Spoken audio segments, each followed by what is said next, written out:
I took a ride on a moving radio telescope by Tom Scott. I mean, I don't even know what the hell that means. Like, no part of that title makes sense to me. What's a moving radio telescope? How can you possibly ride it? What? I mean, like, it's Tom Scott. You're gonna see clearly just how he does this. He just comes out of a pot. Oh, wow. The most normal of Tom Parkes Scott Radio intros. Telescope here in Australia is most famous for receiving pictures from the Apollo 11 moonwalk, but it's still in near constant use for astronomy and scientific research. Now, it's a maintenance day here today, which is why I'm allowed to be here on the surface of the dish. And the dish is tilt over nearly all the way to touching the ground. And I'm going to be here while it happens. I'm going for a ride. But that would be a lot of very slow, boring footage of me just awkwardly standing and sitting here as my world tilts over. So while that's happening, let me show you how I got here. I'm going to be filming this awkwardly. We've got John here who's going to show me round. We've got Jack behind the camera. Let's go see a telescope. Let's go. Yeah, let's go in, Tom, and see what it's like inside it. You can tell how the hell does he get 70s, can't you? this much the ground floor where we have the air conditioning units that help keep all our electronics cool. And the astronomers, presumably. And the astronomers too. Just behind Jackie, we have the most important room in the building, which is the astronomer's kitchen. If they do visit, they can stay on site. But over the last 10 years, we've switched to a remote observing regime where people can log in over the internet to observe. So we have fewer and fewer astronomers visiting now. But let's go on upstairs and have a look in the main control room. So follow me on that.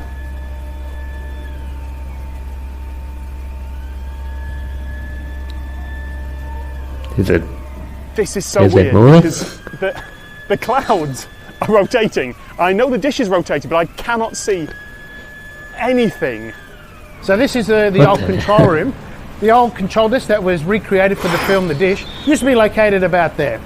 But in 1982 it was decommissioned and replaced by a computerized desk that used the PDP-11 computers. It doesn't crash very often. It doesn't have an operating system. It just stays up very reliably. And so we still use it to drive the dish around and to point the telescope too. If it's not broken, we're not fixing it. The radio waves coming down from the stars, they're reflected off the parabolic surface of the dish and they're brought to the focus where the radio waves are concentrated. We can typically collect a few terabytes of data a day, but with the new receivers that we're commissioning later this year, we'll be looking at maybe 9 terabytes an hour. 9 terabytes? The telescope itself I thought this was an old as hell radio detector. What is it? Because the energy that we're collecting from the and stars it's doing 9 terabytes. weak. If I was to release the feather and let it slowly just drift to the floor here like this, the energy that feather expended when it struck the floor was more than all the energy ever collected by every radio telescope ever built in terms of the astronomical data. And so that's why radio telescopes have to be so large, because you want as large a collecting area as possible. Any electronic devices will transmit radio waves that could very easily overwhelm the really feeble signals we're trying to detect, such as mobile phones. Such as these wireless mics, by the way. It's a maintenance day. I got special permission for these. That's right. A lot of this equipment we've designed ourselves, but we also have other equipment that we buy off the shelf, and we have to put them in shielded because they're not really designed to be radio quiet, so to speak. A mobile telephone on the moon's surface, 400,000 kilometers away, would be one of the brightest radio sources in the sky for us. So if we can detect it from the moon, we have no trouble detecting it from the car park. We refer to this as the master control panel. If I was to turn this off here, you can see it's on remote. It'll be on computer control so that people off-site can log in, take control and move the telescope. But if I was to this does not look like it was built for remote work, does it? I'll be able to move it using these dials up and down. Wait, the dials still work? It looks ancient, and yet people use it now. Oh, okay. Gravity is changing direction. We got to walk this way. I guess we got to stay horizontal here. I'm not actually sure what horizontal is anymore. Am I still? No, I think I need to go further. I'm not horizontal yet. I've got no reference frame. How can you I can't see anything. Obviously, the cameraman also. Because we observe remotely now, often there's nobody in the tower when we're observing, and so we need a way to make sure the telescope's safe at all times.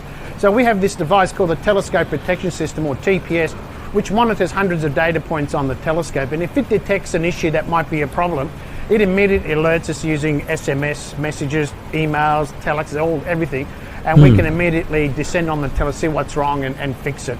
And we have an anemometer. As soon as the wind reaches a certain critical speed, that's when we say the winds are too high, and we just stow the telescope. Because essentially the telescope's just a giant beach umbrella. I mean, this thing's incredibly robust. It's held up to significant wind and weather. When it was commissioned back in October 1961, it was only intended to operate for 20 years. So we're now 41 years over that. And the reason for this is because we've continually upgraded the telescope. The most obvious upgrades have been to the dish surface. I'm not going to do anything, but suddenly I'm not walking on a solid surface, I'm walking on the mesh of the dish. And my brain is just about dealing with it. We're going up into the dish surface. I'd be fucking terrified of that. We're first going up through the spiral staircase in the central column. This central column is on a separate foundation to the rest of the building. Because at the top of the this column is the master equator, the device that helps us point the telescope accurately. So we don't want that connected to the rest of the building because the vibrations will cause the pointings of the telescope to be out. So come on up. So all the cables here are transmission cables? That's right, yeah. They're bringing signals down from the focus cabin, and also we send other commands up to operate the equipment and power it and so on also. Okay. I just looked over and there's a horizon all of a sudden. We're now going to go through the door down to the azimuth track. Right, okay. Surely you wouldn't want to stand on the edge of it. Up there. Before we go all the way down, you can see this is the twister room. The cables coming down from the focus cabin come down here first. There are two counter-rotating rings, so as the dish rotates in azimuth, they counter-rotate, so they take up the slack and release it so that the cables don't get twisted and tangled or anything. Oh, that's very clever. This level is what we call the azimuth track, and this is the actual azimuth track.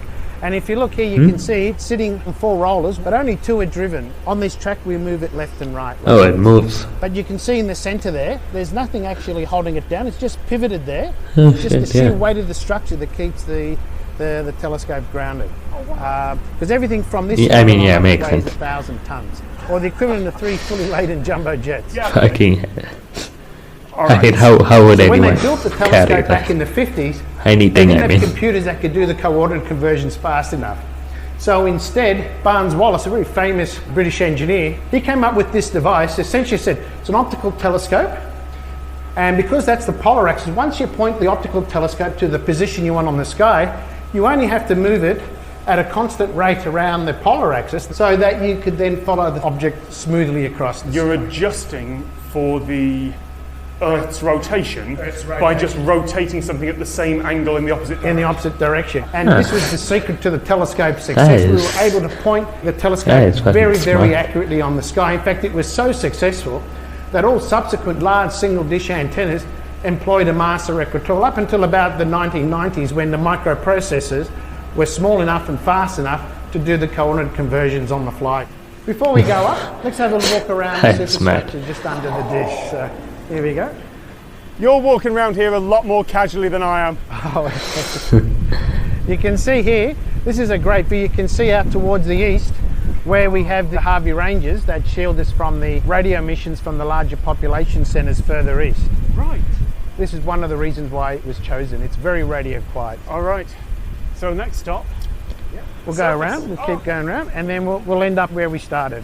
If you just turn the camera around that way for a moment, that's where I was standing a moment ago, was in the middle of that dish.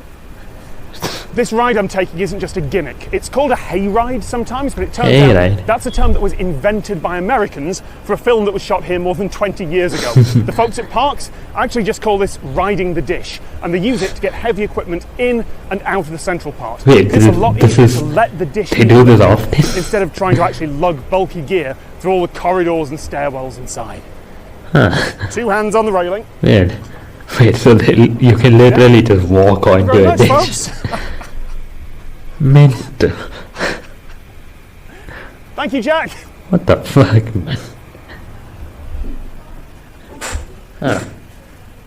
Very intriguing video. I feel smarter than I was like 8 minutes ago. As always with Tom Scott. Very good video.